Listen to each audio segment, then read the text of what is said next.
Awesome. Thank you so much, everyone, for sharing. My last Christmas, as many of you have already said, I think, and probably I would hope that most of us would probably agree, would look similar to some of these mentioned, maybe not jumping out of the airplane, but the rest of them, I hope it looks a lot like my grandparents. I was thinking about this week, and my favorite memories, which unfortunately, I can't make any more of them because they're gone. But my favorite memories are my grandparents sitting around on Christmas Day. And so I imagine it being a lot like them, where Jen and I are sitting around living room surrounded by kids and grandkids and great-grandkids and maybe even great-great-grandkids. I plan on living a really long time, right? So having all these people, and I imagine this warm house full of with walls full of pictures that hold a lifetime worth of memories, and the big table with food all spread out around it, and Little Debbie's overflowing out of kitchen cabinets, and that was for you, that's right. And kids with gray in their beards and babies with milk on their chin, right? All these great things, and everybody's so busy that they barely even know I'm there. That's kind of what I'm imagining and hoping for as I get older and look forward to the last Christmas of my life. I hope it's kind of like that. That may be the life, we don't know for sure, but that may be the life envisioned by the first two people we're going to actually take a look at today in our message called The Arrival. And so we're going to start this morning by looking at these two folks by turning to Luke chapter 1, verses 5 through 25. All right, so we're going to do this together. So there's going to be words up on the screen, but before we get to that, if you have a Bible or Bible app, I encourage you to open it up to Luke chapter 1, verse 5. And we're going to walk through it together. If you don't have a Bible, make sure you let me know. I'll get you a Bible before you get out of here, or you can download the YouVersion Bible app. It's really great, and I encourage you to follow along there as you're reading. As you're doing that, Luke was a great man. He was an amazing guy. He was a doctor and also a part-time historian, and he did a marvelous job pulling together these first-hand accounts of Jesus' life and putting them down on paper so we could read exactly what happened from the people who were actually on the scene in the life of Christ. And so we start here in Luke chapter 1, verse 5 and 6 as the story opens this way. So let's read it together. Luke says, "In the days of Herod, king of Judea, there was a priest named Zechariah of the division of Abijah. And he had a wife from the daughters of Aaron, and her name was Elizabeth. And they were both righteous before God, walking blamelessly in all the commandments and statutes of the Lord." Now, as we begin to look to the arrival of Jesus, we have to start to where Luke starts in the story, in a time of preparation. And I'm always amazed this time of year at the holidays like Thanksgiving and Christmas, because I don't know about you ladies, but my wife was on her feet for what felt like 16 hours straight this past couple of days before Thanksgiving. She was just constantly moving around, constantly working. I was tired just watching her doing all these things. I tried to stay out of the way, make sure I wasn't, being too helpful, right? And so she was doing a great job, and she got all of it done and got the whole meal ready, and the whole spread was put out after helping cook for stuff at Ladbroke, just all this stuff she did. And it took my kids and I like 15 minutes to blow through the whole meal, and then we're done, right? All that 2 days of work on in like 15 minutes. And it was just over so fast. And I'm thinking to Christmas, and we're all going to spend hours, days maybe, shopping and wrapping and decorating and placing gifts under a tree and watching our kids shake them all the days before Christmas actually arrives. And then Christmas gets there, and thankfully not my kids, but I've heard stories of kids who get up like 3 a.m. and just unwrap everything before you're even awake, and it's all done before you even get up, right? And it's just done. All the months, it feels like, of preparation for one day is just gone in just a matter of moments. Now, my point isn't to depress you about how much work we put in and how little it seems we get out of it, but it's to highlight how much time in our lives leads up to something, how much time in our lives are preparing us for major moments that are going to happen that we don't see yet. Before we can receive life's greatest gifts, our hearts must be prepared to receive them. God here in this story is preparing the world for the biggest gift in humanity's history, and he starts in a very unlikely place with Zechariah and with Elizabeth. Now, Zechariah and Elizabeth, they had a great life. He was a priest. He was a respected man in his community. He was faithful to his calling and faithful to his wife. She was a daughter of priests. She was a hard worker. She was raised to do things the right way. These were godly people. These were good people. Not perfect by any stretch of the imagination, but humble and obedient. Their home was in a small farming community where they spend their days alongside other hardworking people. But their lives were spent in the shadow of two buildings, the temple and the palace that sat at the top of the mountain in the capital of Jerusalem. In one was supposed to reside the presence of God Almighty, the God of their fathers, Abraham, Isaac, Jacob, and the lawgiver Moses, the God who parted the sea and conquered peoples to bring his people home. Great sacrifices were made there. Men served in the temple day and night and worshiped him, but yet no one had seen or heard from him in this point for over 400 years. In the other building was the king that they wished they had never seen. This guy was not the best. Herod was his name. He was called by some the Great, and he was really just a slick politician. He honored the ways of the people by supporting the priesthood, and he was expanding the buildings and making them grand and built up the temple and just made it bigger and better than ever, while on the other hand, he paid for it by exacting large taxes with the support of the real power in the region, which was Rome. He was in Caesar's favor. He was great in his own mind, but he was really a puppet ruler, small on the grand stage of the world. And the real power in Rome allowed him to rule at his discretion as long as he bent the knee, and he used that power to do whatever he could to maintain his power by killing and threatening others so he could get his way. Even if it was his own family, he would do whatever it took to maintain his hold on the throne. Many feared Herod. No one liked him. This is the world in which this couple lived and served. What I would love to tell you is that they thrived, that they grew old together. They spent their days in retirement surrounded by good friends and a large family they loved. And you could say, well, surely that's what they deserve, right? They're really good people, really godly people. But unfortunately, this part of the story isn't a feel-good story, but a tragedy. Despite their faithfulness to God, their commitment to doing their right thing, their love of God and their neighbors, they were still lacking one thing. You see it here in verse 7. Luke says, but they had no child because Elizabeth was barren and both were advanced in years. After years of trying, Elizabeth had never gotten pregnant. And she and Zechariah had longed so many times for a child of their own. They had tried everything they possibly could. They had prayed faithfully night after night, but to no avail. And now here near the end of their lives, it seemed an impossibility. No matter how much they wanted it, it seemed like this is not going to happen. Now, they were priests. They knew the stories. They remember the stories of Abraham and Sarah. They remember the stories of Jacob and Rebekah, of Elkanah and Hannah. They knew of God and how he approved that he was a God of the impossible. And so they gathered each night at the table and they chuckled to themselves at the thought that maybe that'll be their story too. But then they fell asleep, knowing that deep down those stories happened to other people, not them. They couldn't understand why, but they learned to live with it. But Zechariah and Elizabeth's story doesn't end in verse 7. They weren't dead yet, and what seemed like a lifetime of frustration was really a lifetime of preparation. While he didn't have a child to look forward to, Zechariah in his old age was excited this day when he woke up because as a priest, Zechariah was one of 300 priests in a division that made up of 24 different divisions of priests. There's priests all over the region and all over Jerusalem. And here's his responsibility as a priest, right? He had to command blessings. He had to go out and bless his community. But what he also had to do was he had to serve in the temple for 2 weeks out of the year. Each division had this responsibility. 300 men would descend on the temple for 2 weeks. And from that 300, they would cast lots, like a system of drawing straws, to see who would be the next one among them to go into the inner sanctuary, which is the most sacred part of the temple, the Holy of Holies, it was called, where God's presence was told to dwell. And the responsibility of this one man was to go in and light the incense inside the temple, the smoke that would fill the room. Now, this was a spectacular honor. Very few people ever got the opportunity to do this, and many would go their entire lives and never get to do this. And at this stage of his life, Zechariah is convinced he's not going to get the chance. So, as they're standing in the courtyard waiting to see whose turn it is, he watches nonchalantly as the lot is cast, and then he stares in disbelief as he discovers he's going to be the one. He's going to be the one.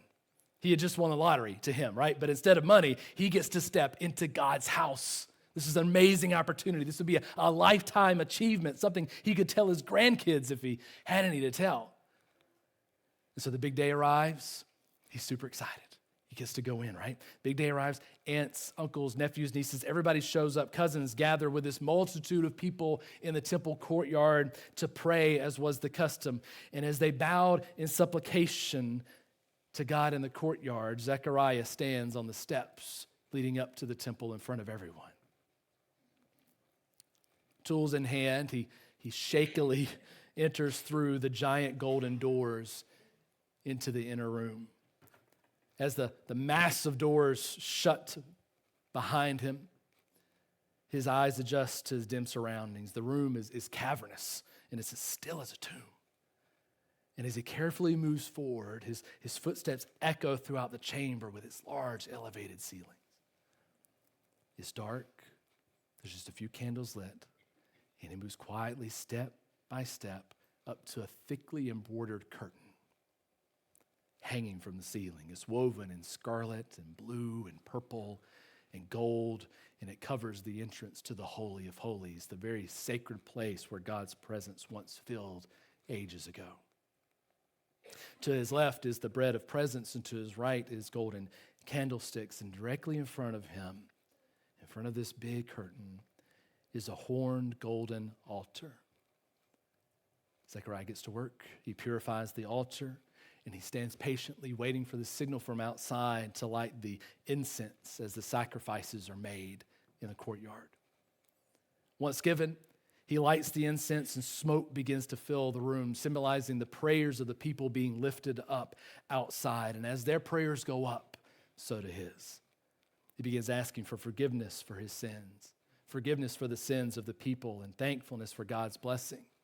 He probably asks God to do what hadn't happened in 400 years and speak to his people again. Then finishing his duty for the people, right before he turns to go, he asks one thing for himself: that God would give him and Elizabeth the child they had always wanted. Here he is, this close to where God at least used to be, and surely there's no better time to ask than now. He lingers, waiting a few moments more, straining to listen just in case God will whisper an answer. In the silence, he hears nothing but his own heartbeat. That familiar feeling of disappointment washes over as he begins to turn to leave. And as he does, something unexpected happens. And there appeared to him, verse 11 through 13 says, an angel of the Lord standing on the right side of the altar of incense. And Zechariah was troubled when he saw him. Yeah, that's a good response. And fear fell upon him. But the angel said to him, do not be afraid, Zechariah, for your prayer has been heard. And your wife Elizabeth will bear you a son, and you shall call his name John. Now imagine Zechariah here in this position, in a room that had been so quiet, so still, so sacred and holy before. Now stands this angel. Now, what we have to imagine in our day is that an angel in our head looks different than what the angel in the Bible looks like.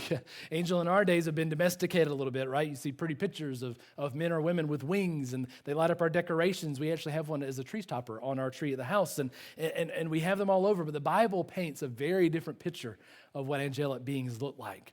These are powerful, hardened warriors, armed for battle with swords at their side and heavy armor on, and they're brilliantly bright from standing in the presence of God. That's their position. In the face of one such as these, Zechariah does what is only reasonable. He falls on his face in fear, right? Because the fear and respect for the otherness was ingrained in him, and he sees something so holy, and he just falls to the floor. Nothing like this had happened in his life or generations of lives. And so the angel looks down on him in his fear and says, hold on, don't be afraid. Don't be afraid. Though God is holy and fearsome, he has the prerogative to quell our fear. I imagine it here to going to the zoo and watching lions, right? You see these large, incredibly powerful animals, and you just instinctually know that if you're out in the wild, if you're just out in the middle of nowhere in the jungle or wherever they are, that you're going to get eaten, right? That if you had nothing between you and that lion, and nothing to fight it off, that it's just going to eat you, and you could do nothing about it, right? You're just going to be wholly swallowed up. But then when you go to the zoo, sometimes if you go to the right ones, they'll let you be able to feed the lion, right? And so the trainer will be there to help be an intermediary between you and the lion so that you don't get eaten, right? It just eats the thing it's supposed to eat. The trainer's there to keep you safe, but allowing you to interact with this fearsome beast. Now, this angel here is mediating between Zechariah and God.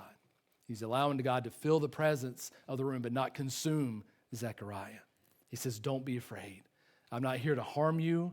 You didn't mess up, right? You didn't light the wrong candle, right? You didn't do anything bad. You're doing all the right things. I'm here to bring you news of healing. Your prayer has been heard and answered. Now, Zechariah is in disbelief, because you can imagine, right? After years of disappointment and unrealized hope, aching for these words to be heard, now is when I get the good news. Now is when it happens. And not just getting a child, which is amazing, but he's getting a special child, a boy named John, whose name means God is gracious. He's getting a gracious gift. The angel says, here's what this gracious child is going to do. The God of grace pours this child out on not just Zechariah and Elizabeth, he said, and he will turn many of the children of Israel to their Lord, their God, and he will go before him in the spirit and power of Elijah to turn the hearts of the fathers to the children and the disobedient to the wisdom of the just, to make ready for the Lord a people prepared. Don't miss that last line. To make ready for the Lord a people prepared. Here, in this moment, after 400 years of silence for God's people and a lifetime for Zechariah and Elizabeth, God speaks as he hears the prayers lifted up. One of the first lessons we have to learn in our journey of faith is that faith means trust. It's a very foundational principle when you're learning to know what it looks like to follow Jesus. Faith means trust, and trust takes knowing someone will come through for you even when it seems impossible. A remnant in this moment of God's people were outside the temple longing, waiting for what seemed in vain for what God had once said, that God would come back, that he was on his way. Right? That promise was said and written, and they had read the stories, they had heard them, they passed them down of how he'd come through on his promises to his people before, so they knew he would do again, yet it seemed like that promise was for someone else. That seemed like it was impossible in their time. Zechariah and Elizabeth, here in the moment, they had hoped and prayed for a child. They didn't have the promise, but they were faithful to God, and they earnestly prayed. And yet after years, and it seemed impossible in their lives, yet after years, God hears and responds to their prayer. Here's the thing. Prayer is the context in which God's purpose is made known and fulfilled. Whenever you're praying, you're not just lifting up a hopeful, oh, maybe God, if you want to do this and you have time, you think of me, maybe it'll work out, please. No, what we're doing is we're entering into prayer is we're letting God come in and work in our lives. God takes Zechariah's small prayer, relatively speaking, and uses it to change all of history. A child would have changed their lives. Just one child for them, that would have been an amazing experience just for them. But God provides a child that is going to change billions of lives. God blessed them, and he blessed others in his timing. To them, it's too late, or at least almost. Like, how is this going to be possible? Yet in God's plan, it was right on time. You see, our lives are limited in time and scope, right? That's not a design flaw. In many respects, that's a blessing. We're not responsible for all things. God is, and thank God for that. Yet what God does is he takes our small part. It's so amazing to see this, even in the limited scope that we have. He takes a small part and he weaves it into this huge, beautiful story of redemption that spans the whole of human history. He takes the ordinary and does the extraordinary. Zechariah and Elizabeth's stories were woven into his story, and so is ours. Now, you can hear me say that and think, oh, that's great, Pastor. That sounds beautiful, but deep down, maybe you're not sure it's true for you. Guess what? You're not alone. Zechariah was a doubter too. Verse 18 says, and Zechariah said to the angel, how shall I know this? For I'm an old man and my wife's advanced in years. So here he is. He finally gets a response to a lifelong prayer. And how does he respond? He's dumbfounded. It makes sense, right? He's disbelieving. He's probably a little cynical and jaded even at this point. He's probably thinking, man, I've prayed for so long and you choose now, right? Why now? Of all times, it doesn't make any sense. I'm too old. My wife isn't exactly a spring chicken either, right? How do I know this isn't some cosmic prank? Or maybe I lit the incense and there was something in it that I didn't realize, right? How do I know this is not what's to just make me going crazy? The angel Gabriel responded with this in verse 19. He says, I'm Gabriel. You want to know how this is real? Let me tell you who I am. I'm Gabriel. I stand in the presence of God, and I was sent to speak to you and to bring you this good news. In other words, hey, look, I'm not a figment of your imagination or a dream. I'm real, and I don't waste my time. I just left the throne of God in heaven and earth, and if he says it's going to happen, it's going to happen. It's not up for you to decide whether it is or isn't. It's going to. Now, we're just like Zechariah, though, right? How many of us have done the same thing? We want to know the how, right? Instead of saying, thank you, Jesus, I got a child. What a great gift. How amazing. Let me stay on the ground and continue to just praise God for this amazing gift you're going to give me. It's going to be a special child. It's going to change the world. My goodness, that is amazing. Thank you. But how many of us do the same thing? We get a job. We have a life change. We have something happen in our lives. And instead of seeing it as God working out in our lives the promise that he has for us, we see it as, oh, that's really inconvenient. Now I'm not ready. I don't know what's going on, right? This text reminds us that we don't have to know the how, but trust the who. You see, our lives aren't accidents. Our prayers don't have to be lifted up in vain because God still takes the ordinary and makes the extraordinary happen. And what we need this Christmas isn't just to believe that miracles are possible. You can go to any Hallmark movie and find that, especially the sappy romantic ones that I refuse to watch. But you don't have to believe that miracles are possible, but you have to trust in the one who makes them happen and live watching expectantly for him to show up, knowing that he is waiting, in our waiting, God is waiting for us, right? He's preparing us for what's to come. We think, man, God, I don't understand why I'm going to have to wait this long. God is preparing us in the waiting. And part of Zechariah's preparation is learning to live with faith here. He's learning to know what trusting God was all about. So since he didn't believe God's word, Gabriel tells him this. He says, not only am I Gabriel, you should know this, so you shouldn't be questioning me, but since you did doubt, since you are unsure, let me give you a sign. It's not going to be a good one, though. You're going to be mute and you're going to be deaf until your baby's born. You can't speak and you can't hear. And so he tells Zechariah this. Zechariah is laying on the floor, now very dumbfounded. And after an exceptionally long time in the temple, the people outside start to worry a little bit. No one else is allowed to go in this place, right? If he's died in there, they're going to have to take a pole and fish him out, right? They're going to drag him out by his toe or something. I don't know how they're going to do it, but something's going to have to happen. And they're holding their breath what is taking Zechariah so long? And so they're standing outside, holding their breath in anticipation. And then finally, after many, many long moments, the doors finally open, and out comes Zechariah.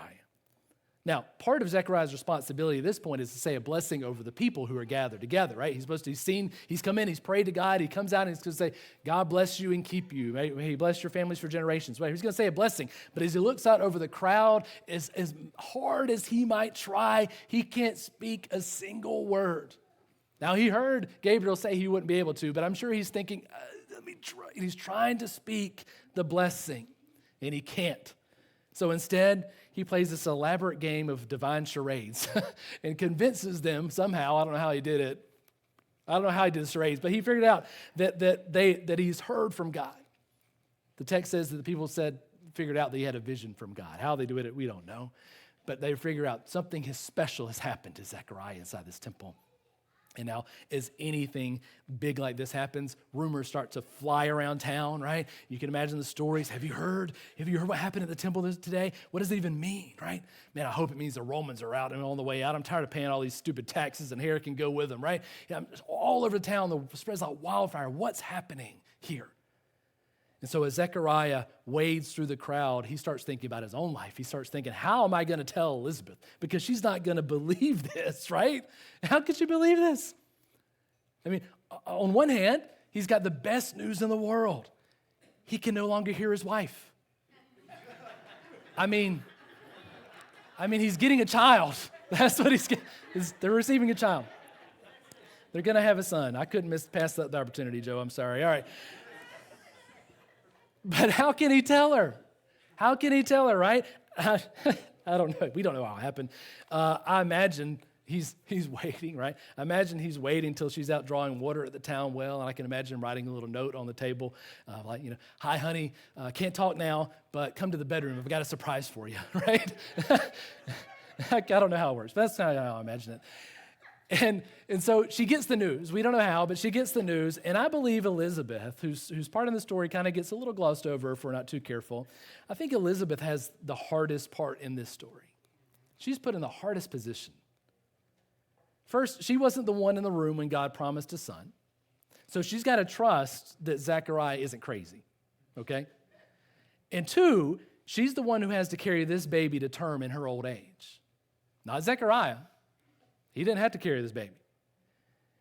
And as bad as Zechariah's life has been without a child, her life, Elizabeth's life, has been worse. She has spent a lifetime hearing whispers around the house and at the market. She's been hearing people say, look at Elizabeth. It's so sad. That couple looks so holy, but something's got to be wrong. I wonder what they did. Why don't they have a baby, right? And how many hard conversations would she have had between family and friends as they had their children and she didn't have any of herself? She had a hard role to play. I'd imagine at this point, before she gets this news, she has spent years of shame, of being seen as less than, of seeing birth after birth, yet not having one of her own. And after all these years, before Zechariah comes out of the temple that day, she had given up because her time has passed. But now, when her hope is dried up, she reads this incredible promise from Zechariah. This man that she's trusted through thick and thin, the man who has never left her, the man who could have said, I need a child and we're going to have to do something. It could have been like any of his ancestors. You read all the stories in the Old Testament of how this happened. But he stuck with her through thick and thin. And now he makes his boldest claim, the boldest claim he's ever made. And she can't help but take him at his word. Say, I don't know how, Zechariah, but I'm going to believe you. So verse 24 and 25 of chapter 1 says, after these days his wife Elizabeth conceived, and for 5 months she kept herself hidden, saying, thus the Lord has done for me in the days when he looked on me, to take away my reproach among people. And I read that part of the story, and I'm like, man, 5 months. She hid for 5 months. Why? Why? We don't know. I got a couple of hypotheses, though. Maybe it was partially because of disbelief, in some sense, right? Without an ultrasound, she wouldn't know for sure that she's pregnant, right? She wouldn't know for sure. She feels different, yeah, but that could be any number of things. And then the fear sets in. If she is pregnant, if she does have a baby, what if she loses it? Yes, she believes that Zechariah said so, but the fear and doubt creep in over all these things. And she's got months to go. And so she sees, oh man, something's different, something's changing. But what if I'm old? Anything can happen. What if I lose this baby? And if she were to go out and tell everyone she was pregnant, they would look at her first as if she was crazy, right? We all know that. But if they believed her and then she lost it, the second shame would be worse than the first. Now, another possibility is that she's hiding it because what she's doing is speaking to her character here. She very well could have hidden out of humility. And that's what I want to believe she's doing. Because here's what she could have done. Here's what Elizabeth could have done. She could have easily, as soon as she heard the news from Zechariah and they conceive, and she's like, ooh, all right, feeling something different up in here. This sounds like what I've heard other people say pregnancy's like. I'm pretty sure I got a baby brewing up in here. Let's do this, right? She could have easily called all the family and friends over. She could have told them the news, and she could have started bragging about this amazing miracle, right? Because all these years hearing, all the shame she'd have been hearing, she could have come and said, ha ha, look at me now, right? Look at this, right? Well, who does God not like now, huh? Now I got this baby. Not only do I have a child, but he's going to be special. He's going to be set apart from God, not like your nose-picking kid, Susie, right? This kid is going to be it. Yeah, I've had to wait, but it's going to be amazing now. You imagine how hard that would have been to hold that in? She could, oh man, that would have been so good. I'm going to rub it in your face all these years. Yeah, I got you right now, huh? But instead she doesn't. She keeps the news to herself. Every day she's amazed all over again at the gift that she's been given.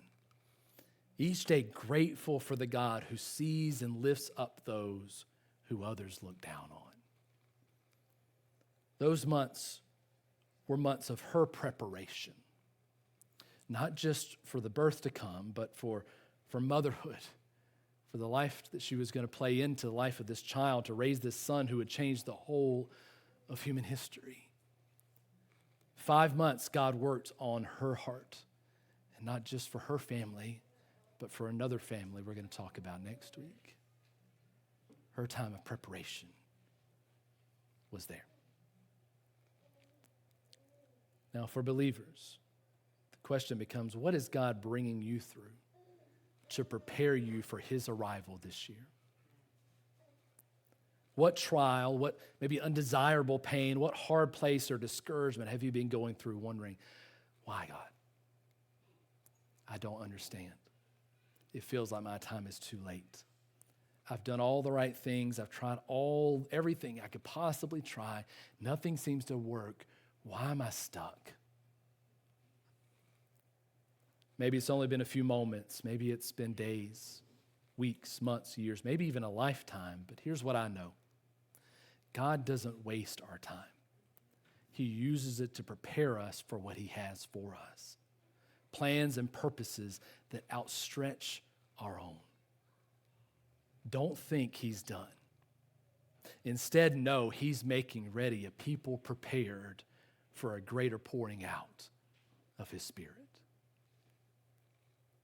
Now, for seekers, maybe he's brought you here, and you don't even know why. You're just invited by somebody, right? You just showed up because somebody said, hey, you want to come to church? And you said, maybe it's Christmas. That seems like a good idea. And you showed up. But then you step into this room and you hear things differently. You see things from a different perspective, and it is as if he is speaking to you through these stories and through these very imperfect people that you'll find in this room around you. And I pray you find that hearts here are being softened that have long been hardened, that have been cynical, that have been jaded, that have been like Zechariah said, it's too late for me, that you feel God working in your lives. I feel and I pray that you see your life being changed from serving other masters to being turned to serve him, because this Christmas is one of preparation for you. Not just for the arrival of gifts and of food and of family, but for the reason for it all. The one who speaks through the mist of time and space into your very heart, saying, get ready, I'm coming.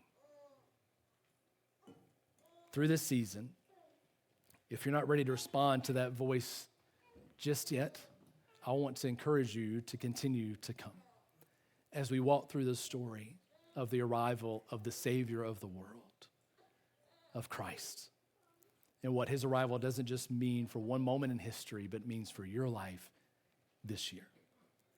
But if you are ready to respond, biblically, preparation requires what this baby boy, John, would go on to preach.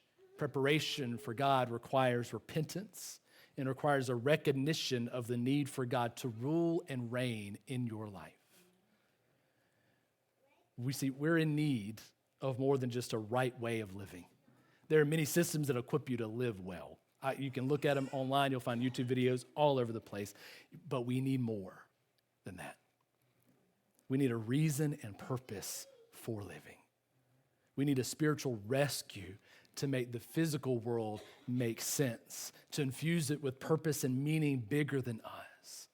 In other words, we need Jesus. And so maybe you're here today and you're ready to respond, because while he did show up 2,000 years ago in one moment of human history, he is here today. God is omnipresent, meaning he is in all places, in all time.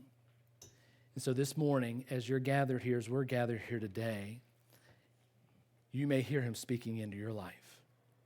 And you might not have an angel proclaiming a promise that seems impossible. But what you do have is the very Spirit of the living God who reaches down into your heart right now and says, I'm here. I know what you've been through. I know where you've gone. I know what you've done, and you would have that trapped. You would have yourself trapped in shame and guilt. You would have yourself stuck in the past thinking there's no way that there's any hope or future for me. You would be buried under years of mistakes.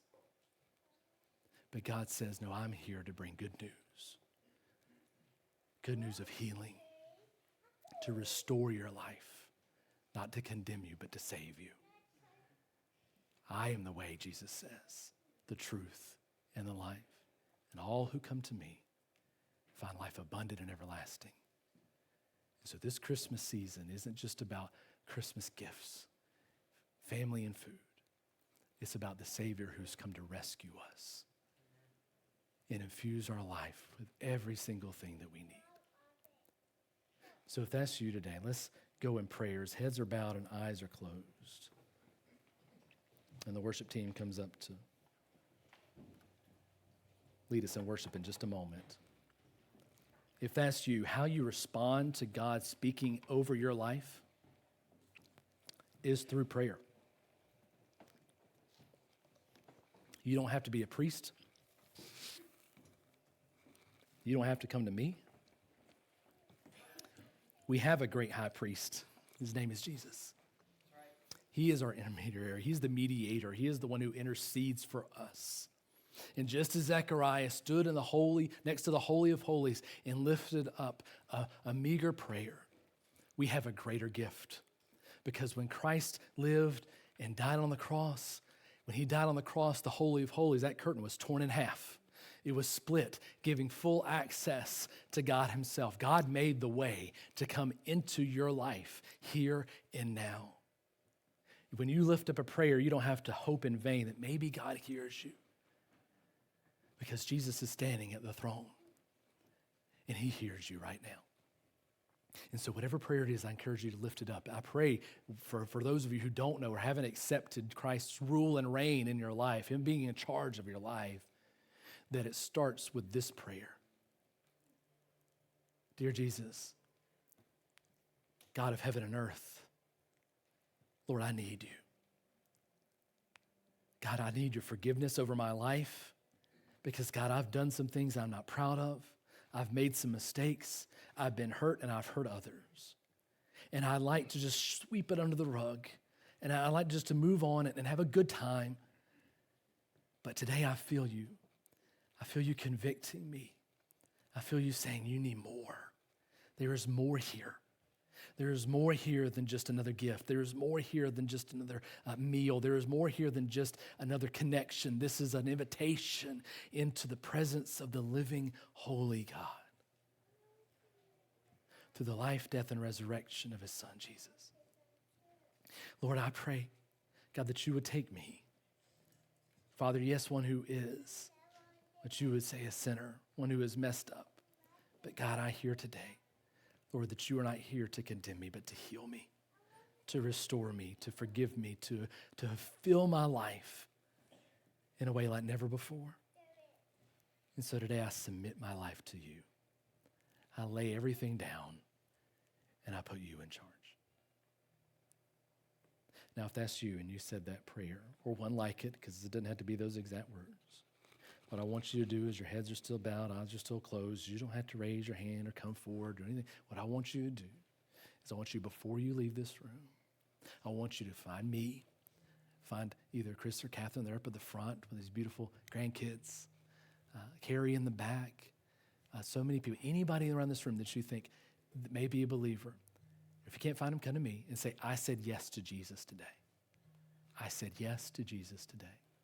Because what happens is when you enter into that relationship with Christ, it's the beginning of an amazing journey. It's the beginning of a process called sanctification. It's a big fancy word that means God's going to continually clean you up, continually make you more and more like Jesus. And that happens in the context of a church. That happens when he puts you in a row next to somebody you barely know, but you get to know them. That happens in groups. That happens in cafe on Saturday morning. That happens when we come together and we learn to live, forgive, love, and give the grace and mercy of Christ to one another. And so when you come to us, you say, I said yes to Jesus today. We're going to tell you what happens next and how to continue on that journey with him as we walk alongside you.